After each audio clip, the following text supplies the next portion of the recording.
Hello everyone. Today we are discussing topic when a point lies on a cell surface. Previous class में आप पहले पढ़ चुके हो electric field intensity due to a uniformly charge spherical shell. First case हम उसमें कर चुके हैं प्रीवियस वीडियो में. सेकंड जो आपका केस है वो है when a point P lies on the shell surface, यानी कि जो पी पॉइंट है वो लाई करेगा किसके ऊपर, सरफेस के ऊपर.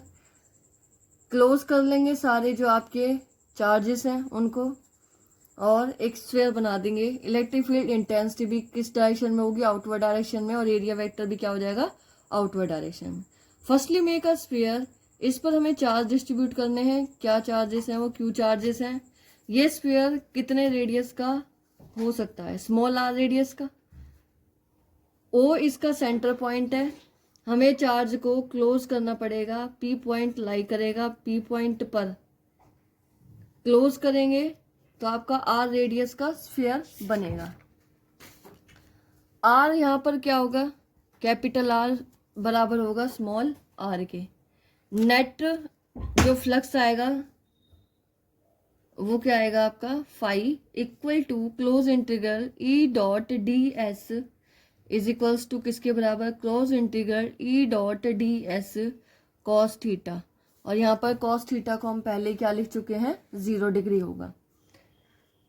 अकॉर्डिंग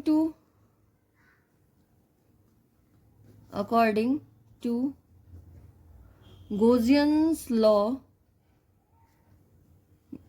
या Gaussian surface, close integral E dot D S is equals to Q upon epsilon not.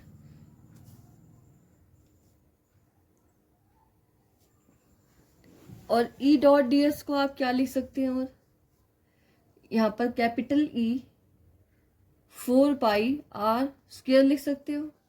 इसको इक्वेशन नंबर 1 बना दिया. फ्रॉम इक्वेशन 1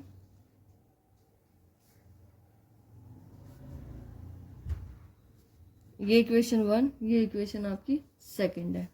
इसको भी क्या लिख सकते हैं, close integral E dot D S लिख सकते हैं. E dot D S equation number 1 and 2. E dot 4 pi capital R square, यहाँ पर कैपिटल आर लिखना है, ठीक है. Capital R square is equals to Q upon epsilon naught के बराबर है. E is equals to Q upon epsilon naught 4 pi capital R square. और 4 पाई आर स्क्वायर को हम क्या लिख सकते हैं, एरिया लिख सकते हैं. E is equals to Q upon epsilon naught capital A. और सरफेस चार्ज डेंसिटी के अकॉर्डिंग हम क्या लिख सकते हैं, sigma is equals to Q upon A होता है. क्यू अपॉन ए आपका क्या बन जाएगा, सिग्मा अपॉन एप्सिलॉन नॉट.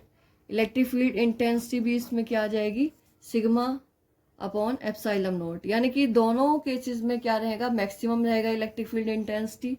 अब हम थर्ड केस करेंगे.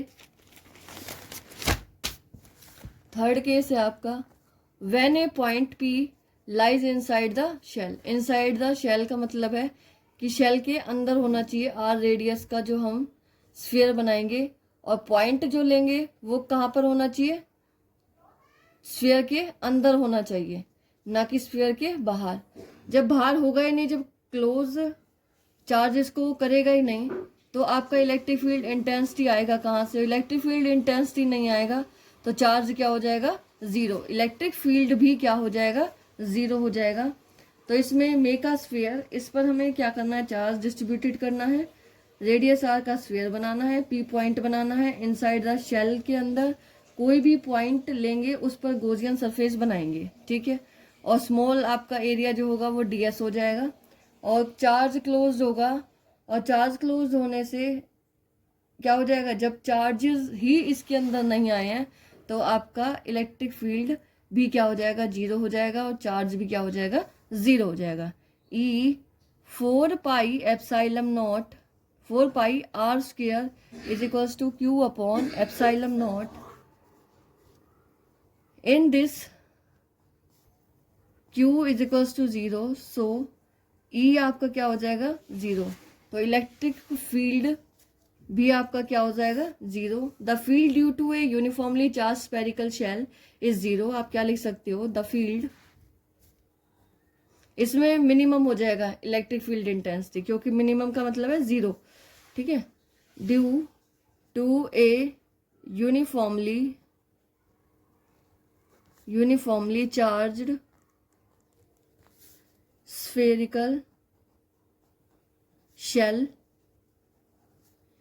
is 0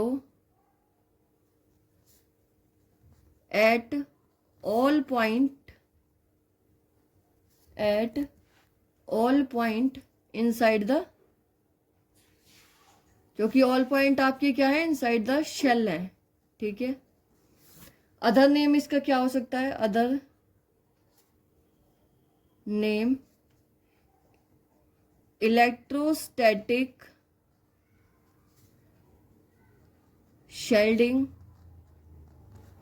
और फैराडेज केस। एक तरह से एक पिंजरे का ही तो काम करेगा, सारे जो भी बाहर हैं चार्जेस आपके हैं, अंदर कोई भी चार्जेस नहीं आया, तो एक तरह से केस का काम करेगा, पिंजरे का काम करेगा, तो इसलिए इसका नाम फैराडे केस रख दिया है। तो डिफाइन टर्म के लिए आप क्या लिख सकते हो इसको, it is the process of isolated, कि कोई भी बाहर से अंदर नहीं आ रहा, isolated a certain region of space from external field, यानी कि बाहर की जो फील्ड है उधर से कोई भी चार्जेस या कोई भी पार्ट ऐसा है जो नहीं आ रहा है, ठीक है। तो किसी चीज को बाहर की चीजों से क्या करना होता है, प्रोटेक्ट करना होता है, वो आपका क्या है, फैराडे केजेस होगा, ठीक है। ग्राफिकली देख लो अब इसको, ग्राफिकली रिप्रेजेंट